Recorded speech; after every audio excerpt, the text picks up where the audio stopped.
If you are seeing the error message "No email program associated to perform the requested action," do not worry. This often happens because the Mail application has been transitioned to the new Outlook application. Whether this transition has replicated on your system or not, you may find yourself unable to open emails.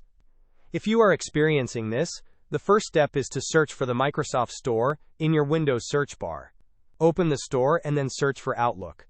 Press Enter. You should find an option called Outlook for Windows. If it is not already installed on your system, you will need to click on the Install button. Alternatively, if you prefer not to use Outlook, or if the issue persists, you can utilize any other email application.